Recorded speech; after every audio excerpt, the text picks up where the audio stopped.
Hello, and welcome to the Totally Schway podcast, a podcast about the DCAU and whatever the hell else I want it to be about. My name is Mary. And my name is Luke.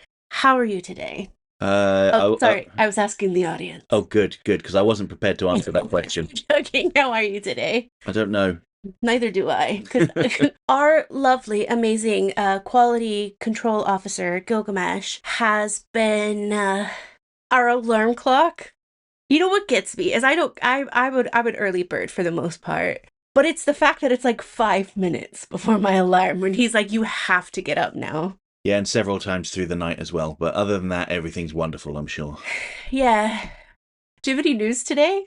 Let me first bring up my information about this. So, LA Comic-Con is taking place on the 26th through to the 28th of September. And Heroic Fine Art Gallery are bringing a slew of Batman the Animated Series figures. It's not an ad, by the way. No, it's not an ad at all. I'm not being paid to promote them at all.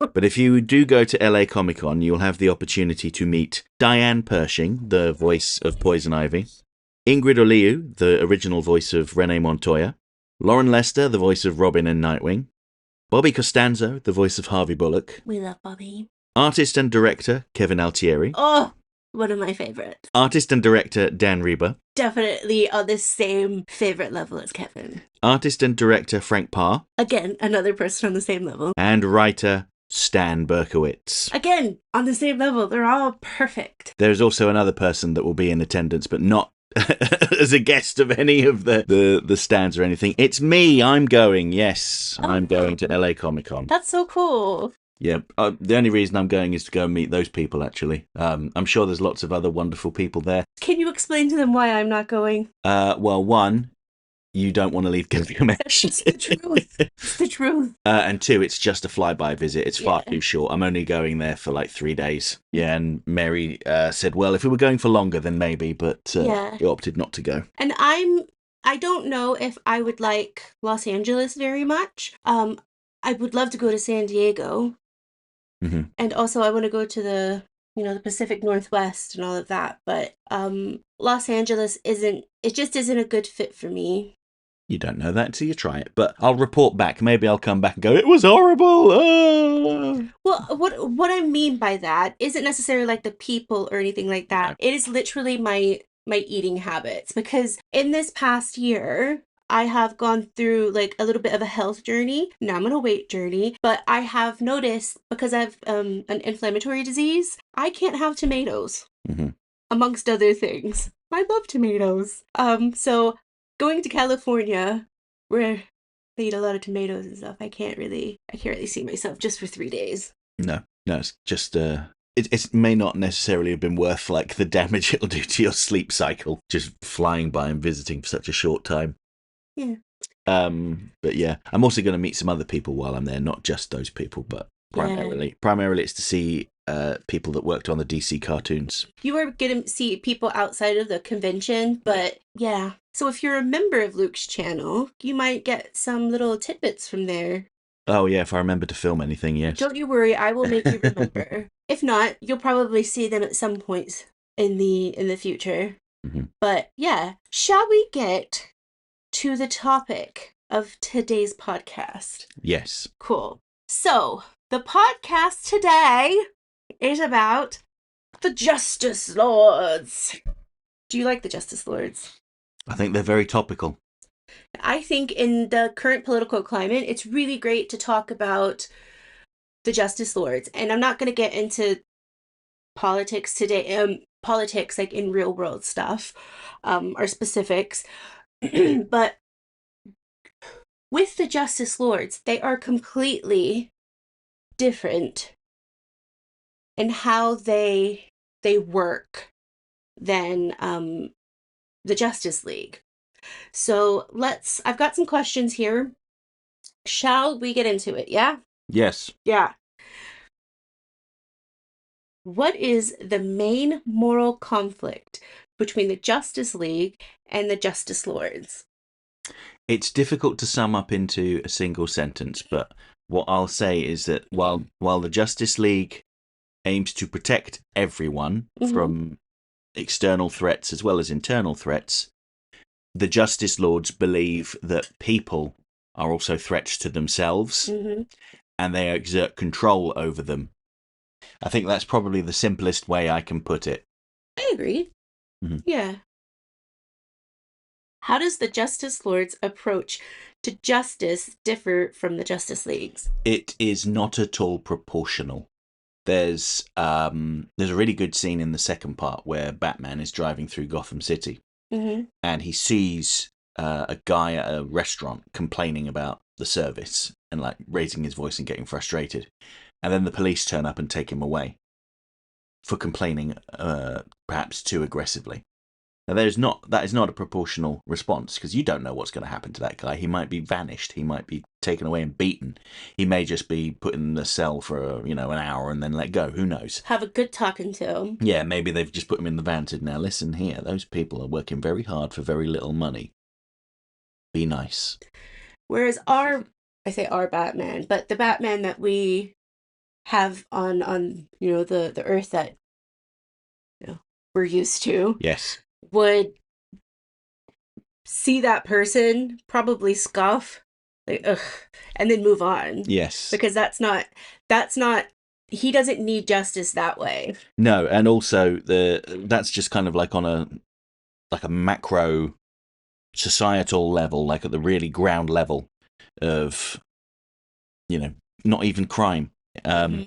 When you look at what's happened, disagreement. Yeah, when you look at Batman's villains, what they've done is they've lobotomized them all and keep them in Arkham. Which, there are some people that think you should do that with all sorts of criminals. But it doesn't really take into consideration the shades of grey. In fact, actually, I think I've just stumbled upon it right there. They have a very black and white view. Either something is right or it's wrong, and if it's wrong, they will punish it. Yeah. All right, let's move on to the third question. What real-world issues might the Justice Lord story be commenting on? And this was authoritarian. I can never say that word. Authoritarianism. Safety versus freedom. So yeah, you have to remember at the time when this was written. I was about to say it's about 2001, 2002 probably. Yeah. It was post 9/11. Yeah. You had the Bush era introduction of the Patriot Act. Was it called the Patriot Act? Basically, where they could take you away if they suspected you of terrorism, disregard your rights, basically. And I feel like this is very much like a response to that. Yeah. And it's kind of funny how the then completely morally reprehensible acts of George Bush seem quite quaint now.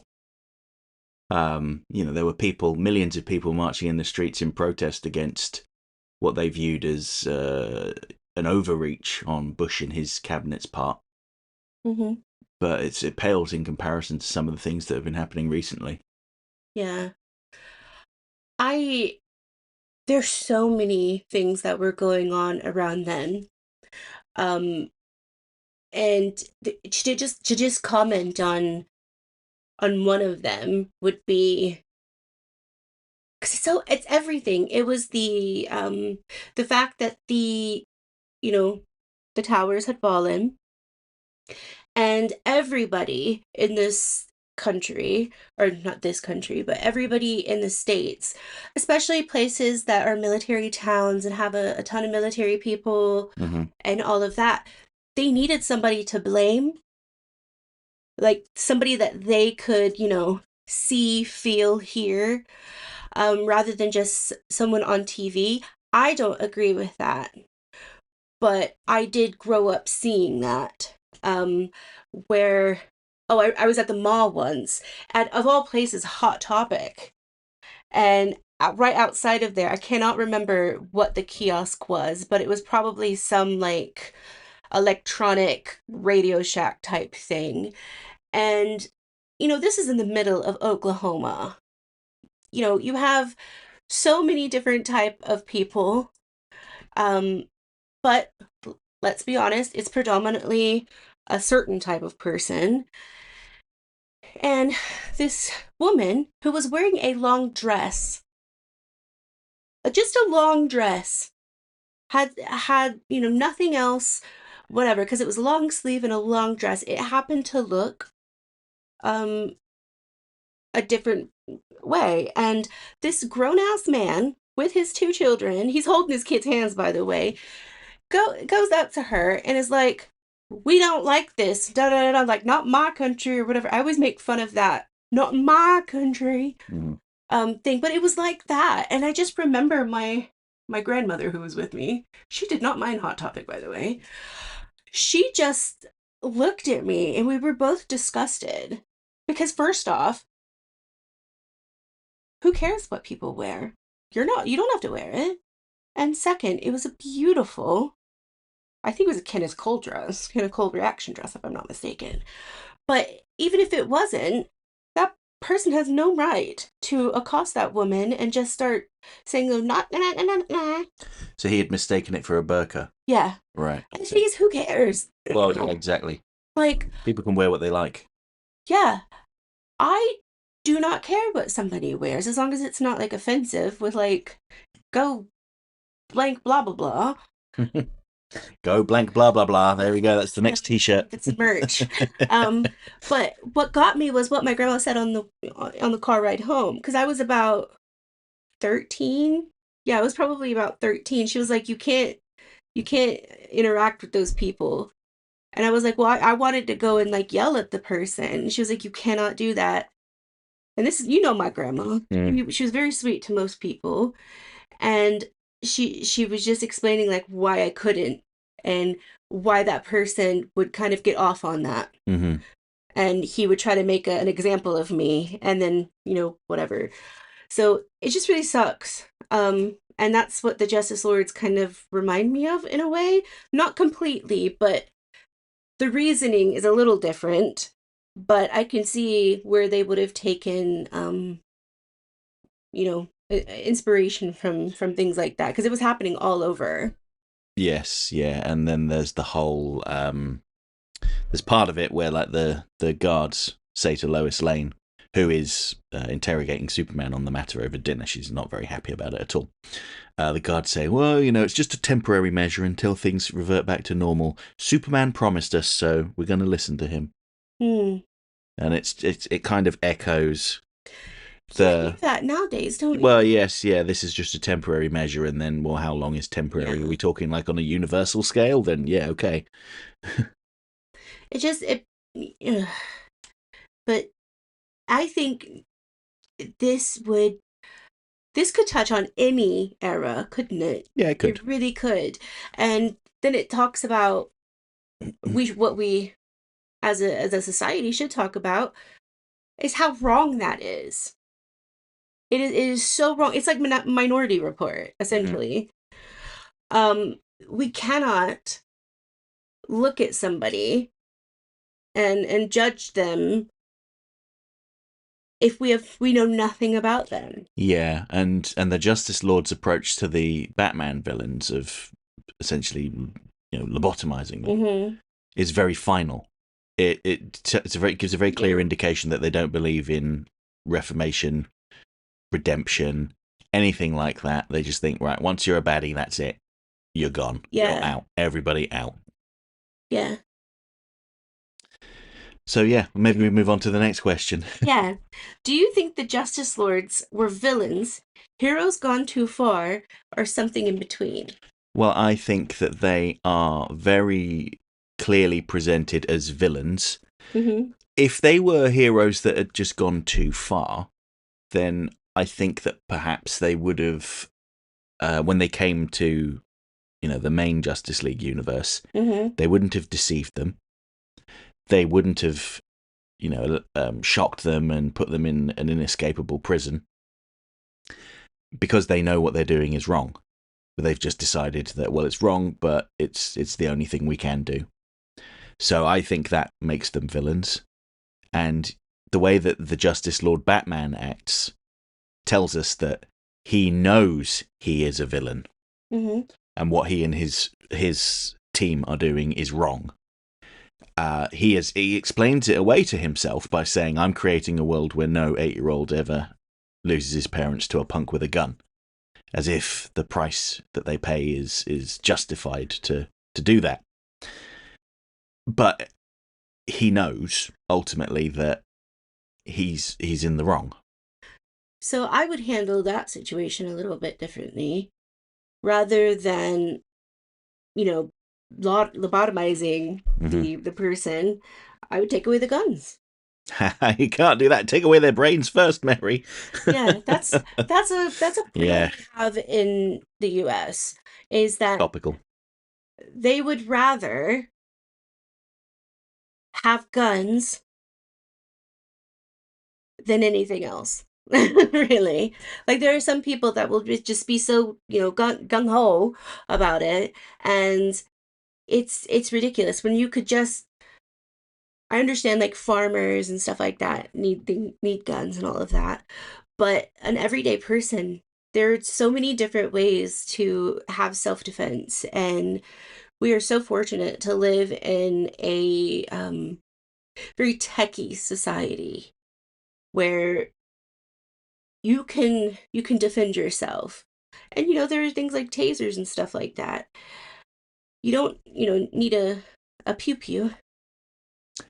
No. But apparently in this you can just get your brain poked. Get a chunk of your brain burnt out by Superman.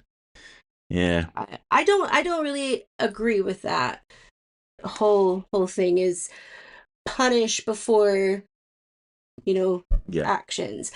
I think there's a difference between punish before actions and prevention, because again, taking away one of the things that helped that person hurt Batman's mother and father would, help the situation and millions of other situations. But um, obviously, it's a very touchy subject.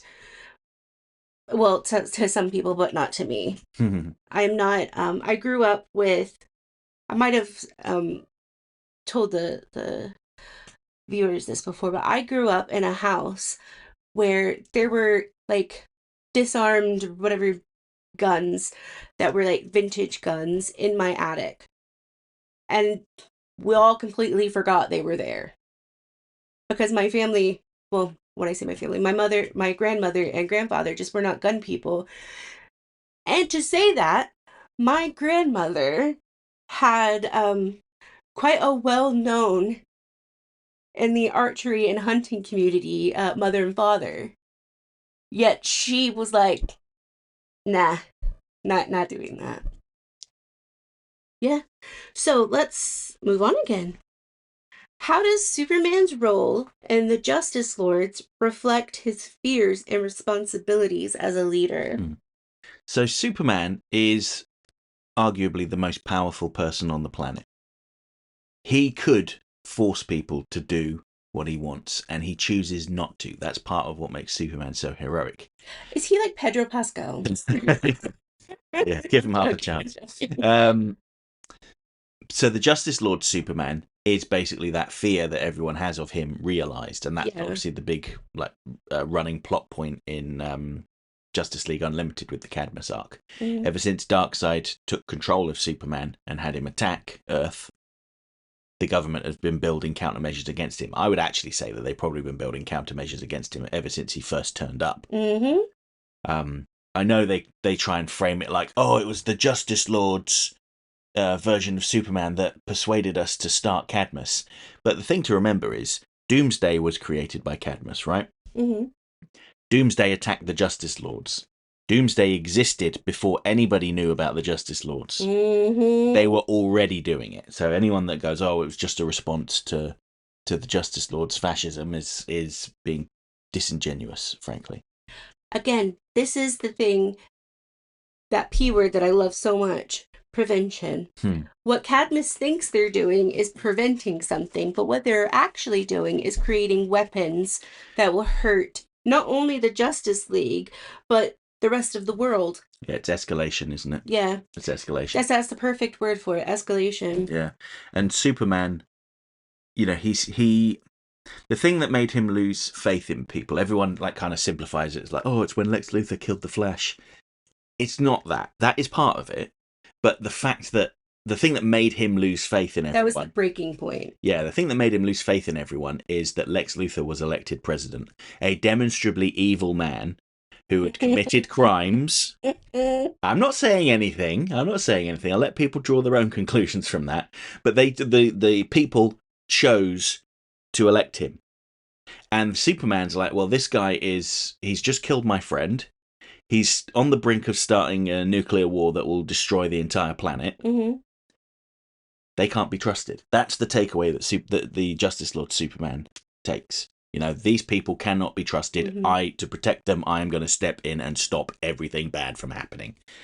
You know, it's so funny because there have been so many men that were elected president that were criminals beforehand. Yes, paper criminals. They're, you know, a criminal is a criminal is a criminal.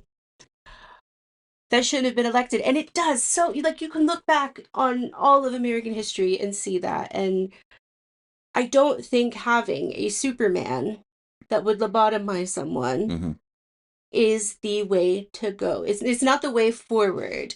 The way forward is to educate ourselves on politics, educate ourselves on the causes that we are drawn to, and make noise without violence. Mm.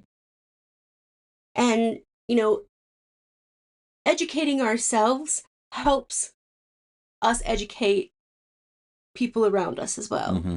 Again, noise without violence. Yeah, and I think we should hold our politicians to a higher standard of behaviour, Oh, yeah. frankly. You know, if you're going to run a country with millions or hundreds of millions of people, then you need to be practically flawless. And it's not just America either. No, it's not just America. It's all countries, every single country. Every single country should hold their politicians to higher standards. And people that say that that is not a plausible solution, 2008. 2008 yeah. was one of the best things that happened in my life when Barack Obama was elected President of the United States. That showed how well our community can come together, our society could come together and pick someone who actually cares about the country rather than the pocket. Yes. Yeah. Was he perfect? To me, he was. I will never say a bad thing about Barack Obama other than the fact that he is not my best friend. And that is a problem. How awesome would it be for Barack Obama just to be like, hey, Luke, Mary home? Could you come out and play? That's my bad version of a man voice, but you'd be like, have you had your dinner? Have her back before sundown. Don't go swimming until 30 minutes after eating. Anywho. But yeah, from one Superman. Yeah.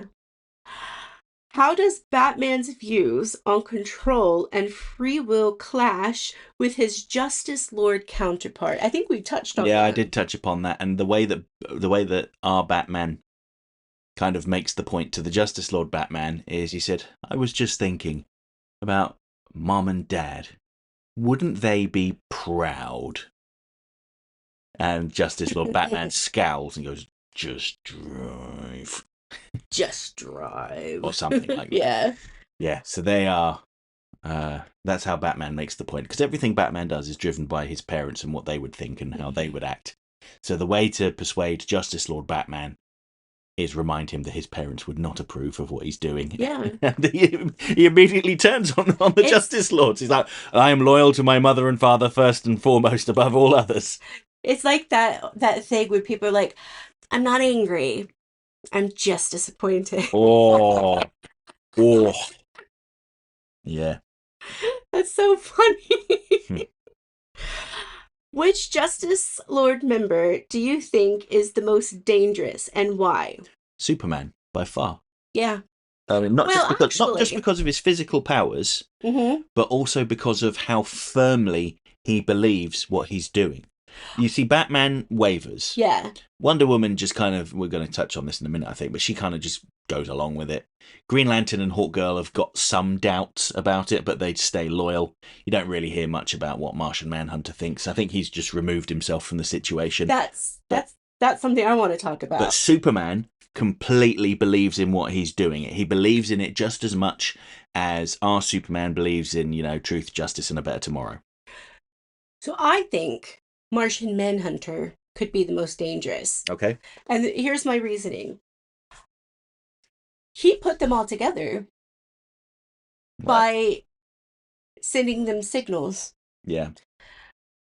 So that's why they're together. Is really him. I mean, there's other reasons why they stayed together, but also he is from another world and he would be able to, I think he would be able to talk to Batman and Superman and kind of change their ways and make them see that. And the thing is, it's because of his intelligence, but also his lived experience.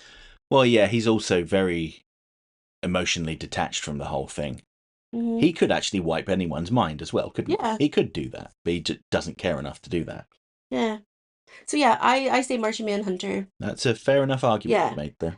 How does Wonder Woman's loyalty and sense of justice differ between her League and Lord's versions? Yeah, I mean, I'm gonna say, can I say yeah, something you first? should answer this I one. don't think it does. I think her loyalty stays the same. I think in both situations and in both worlds, she is completely driven by her own loyalties, and Mm. that is to the people of this world, but also to her league members and to her own place, and she wants to protect, and that is where her loyalty truly lies, is protecting not only the people around her, but trying to also protect the rest of the world. And in Mhm. doing so,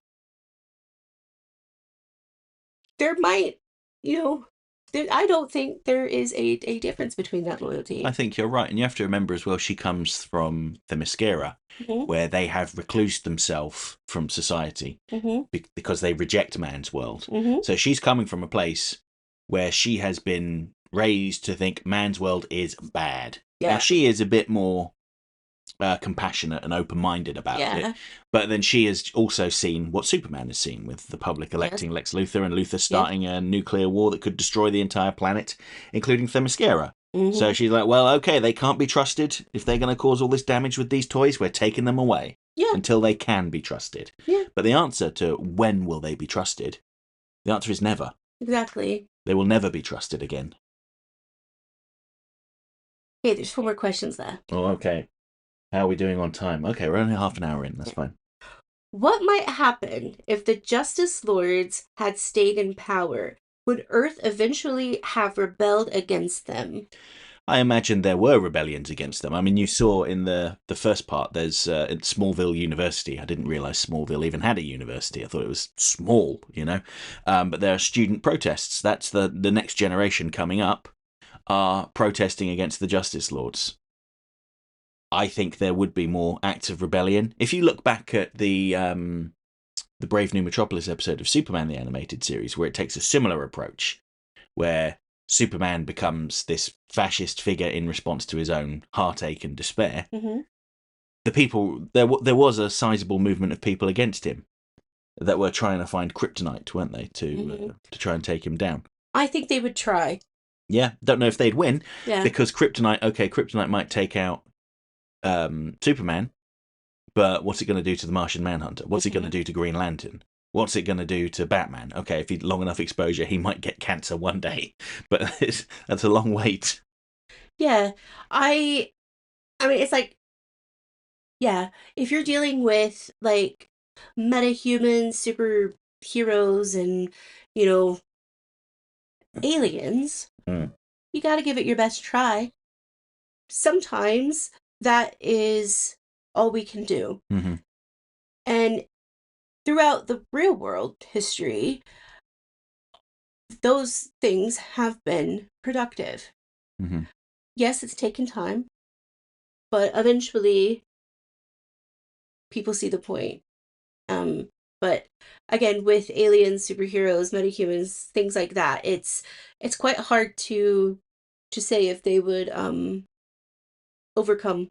Yeah. Do you think the Justice Lord's universe could ever return to normal after after their authoritarian rule? Yes, I think so. I mean, Yeah, you look at what's happened to, let's say, Europe after World War II. yeah, That for a time it was back to air quote normal. Um, Unfortunately, the far right are rearing their heads again, as they often do in response to economic hardship. yeah. Yeah, I think definitely might take more time than they would like, but Mm-hmm. at the end of the day, there's one thing that all of us have, and that's time. Well, Hmm. if you're alive and everything like that, but Yeah, and I would just say as well, there was some Batman Beyond comics during like the Batman Beyond 2.0 era, mhm, which is like an entirely separate thing, but they were set in the Justice Lord's universe, and things had got worse because, yeah. but yeah, I mean they're not connected to the show; they're only loosely connected. So don't go checking these out thinking it's gonna fill in all this extra information from Justice League. It's not; it's a separate thing, but it covers a similar story. But anyway, sorry about that little tangent. I'm so sorry. How does the existence of the Justice Lords challenge the Justice League's sense of morality and self doubt? I think this can be answered perfectly by showing the Question's reaction Yeah. to the Justice Lords, where he has a complete mental breakdown. Mm-hmm. Um, and Anglets. yeah, Aglets are sinister. Anglets. Anglets, yeah. Yeah, and decides that he must do anything he can to prevent it from coming to pass. And we talked about this a couple of episodes ago, where that wonderful moment where he's waiting for Lex Luthor in his office, and he's just slowly taking his tie off, implying he's going to throttle the life out of Luthor with his tie, Mm-hmm. saying the Justice League will survive this. I'm a known crackpot. Mm-hmm. So, last question. What makes the Justice Lord storyline one of the darker arcs in the animated series? I want to answer this Do first. it. It can happen in the real world. Yeah, No, it's not going to be aliens and superheroes and that we know metahumans. of. Well, yeah. But it's going to be people that have power in other ways. Mm-hmm. And this is something that has happened, can happen again, and it's very real, I guess.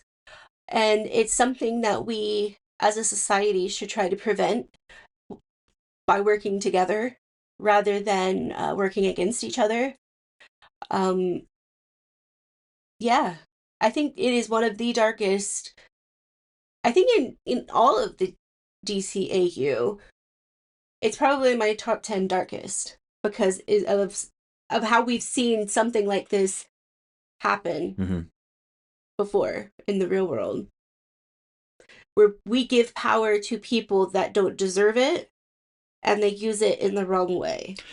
Yeah, I mean there's an expression, I'm going to paraphrase it because I can't remember it exactly, but the kind of people that seek out positions of power are generally people that should never have that level of power. Mm-hmm.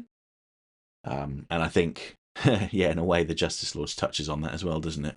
Yeah.